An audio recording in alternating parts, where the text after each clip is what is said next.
That would be an opportunity to invite the next speaker, Professor Yaron Ezrahi. Professor Ezrahi is a professor emeritus at the Hebrew University in Jerusalem in political theory. And his recent book, actually not so recent, 2 years ago, we expect new book coming, is on political imagination. And we will listen to his talk, Religious Utopianism in Post-Enlightenment Age. Well, the most important virtue of my lecture that it is a bridge to coffee and a discussion afterwards. So I try to make that bridge as short as I can. Well, I should perhaps have entitled my lecture more accurately as the rise of modern religious utopianism following and in response to the decline of the secular democratic utopianism of the Enlightenment. This has been a clash between two competing imaginaries of order, between the fiction of an order based on freedom, equality, rationality, and progress, and a fiction of order upheld by transcendental authority brought from heaven to earth by political power and force. When thinkers of the modern state spoke of a regime based on the freedom and self-government of the people, they had to answer the question how this impractical regime, democracy, can avoid relapsing into anarchism or authoritarianism. These fears were answered by the myth of freedom, disciplined by rationality and scientific knowledge, the expectation of partnership between science and politics. This partnership had many dimensions. As Michael Head, our historian friend who died recently, argued in his famous book, Be Sober and Reasonable, religious enthusiasm that begot the violent political violence in the 17th century was supposed to be tamed by medicalization of the enthusiasts. So that was one role of science.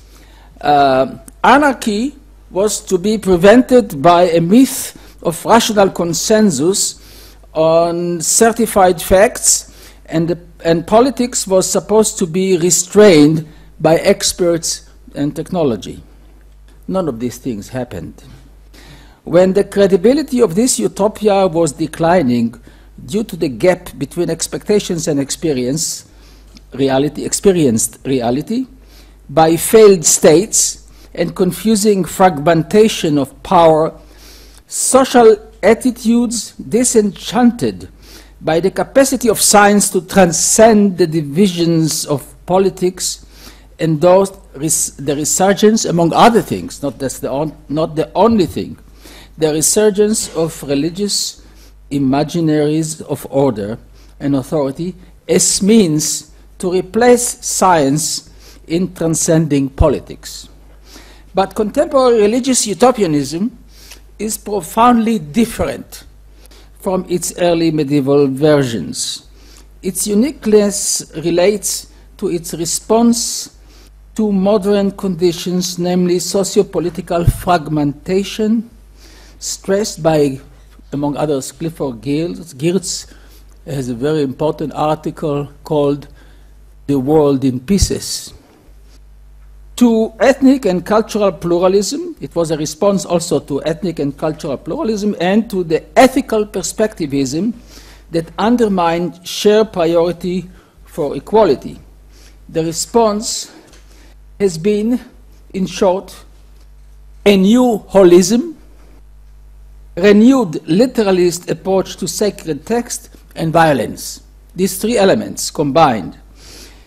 An important feature of contemporary, I should say that the work of Arthur Barth and on the metaphysical foundations of modern physical science, 1954, and Frank Manuel's book on Newton's religion allows us to conclude that the shift from enlightenment back to faith have been facilitated by the continuity between the metaphysical foundations of monotheism and the metaphysical foundations of modern science and the modernity of the Enlightenment. Everybody who researches these things realizes the commonality. I don't have time to specify the foundations and to show to what extent modern science and modernity grew up of the same metaphysical foundations. So the important feature, one important feature of contemporary religious utopianism is a global vision carried and advanced by social minorities who see themselves as majorities at the global level.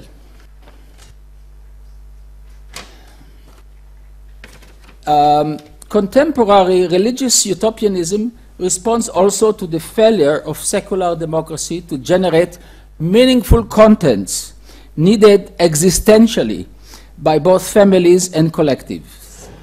Freedom without epic macro narratives shifts the burden of choosing meaning to the individual and the collective. This is a very difficult challenge where people don't appreciate the extent to which freedom creates this burden, the burden of freedom. Most surprisingly, modern society is a conglomeration of what I would call a multiplicity of micro-utopias that pursue local limited perfectibilities consistently with the fragmentation of the public sphere.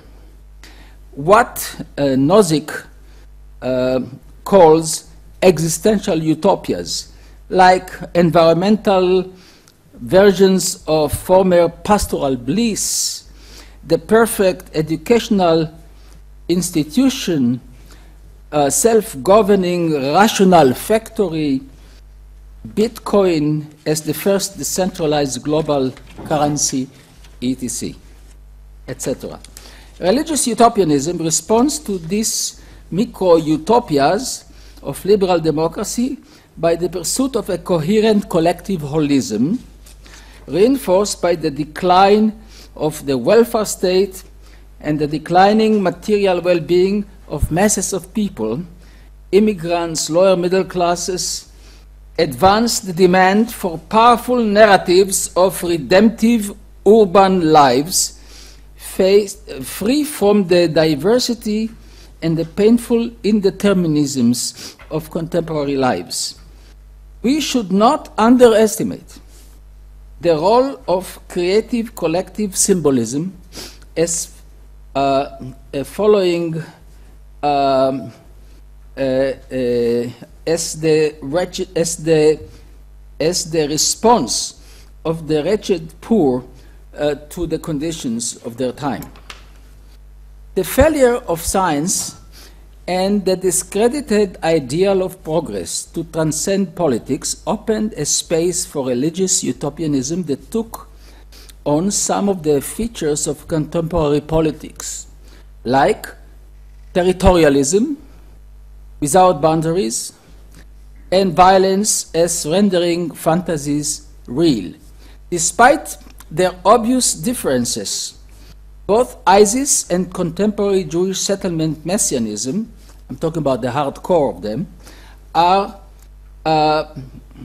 passionately territorialists, without clear sense of boundaries. In a various degree, they are violent. Claude Lefort, writing about the terror, the mass violence during the French Revolution, has observed that the violence of the revolutionaries was, I quote, motivated by a desire to furnish a proof for the reality of the revolution, of the imaginary of the revolution, which the monarchy accused of being just a theatrical event. So they furnished a proof for the reality of the revolution in the shape of the death of its enemies. Some of them were not really the enemies, but they were killed anyway, to conjure up an actor and give him a face, to give a face to a utopia, to a religious or political revolution through killing. Without terror, he asked, what would have become of the real? So we have here a very interesting issue of the interaction between the imaginary of the impossible and the imaginary of the real. Because I don't believe there is any real without imaginary. As Clifford Geertz said, and I very much like this position, he said, the real is just as imaginary as the imaginary. It's just as imagined, more accurately, as the imaginary. The ambiguity created by contemporary media between facts and fictions, theatricality and reality, created the possibility of a movement like ISIS that combines the theatricality and the compelling reality of death on the global media. ISIS is translating through mass media a medieval fantasy of Muslim drama into the theatricality of the real. In Israel, we had a core of the defiant settlements movement, combining the biblical fantasies of Greater Eretz Israel with pragmatic politics and official illegalism. If the virtue of citizenship in pluralistic liberal democracy is ambivalence, an attitude that can combine the many others and live with diversity and eclecticism, the virtue of members of a community controlled by utopian imaginary of absolute faith in an absolute is the faith in an absolute religious truth. This is the virtue of such members. And of course, this kind of faith creates these two different kinds of faith, the ambivalent and the absolute belief in a truth, generate different orientations towards the use of power. So I conclude, this is a very short presentation. What the historical record shows is again and again, except for intellectual and even more religious elites, the people cannot live long in a vacuum of meaning and empowering redemptive narratives. Skepticism is not a viable public political philosophy, and irony is the luxury of the few. Thank you very much.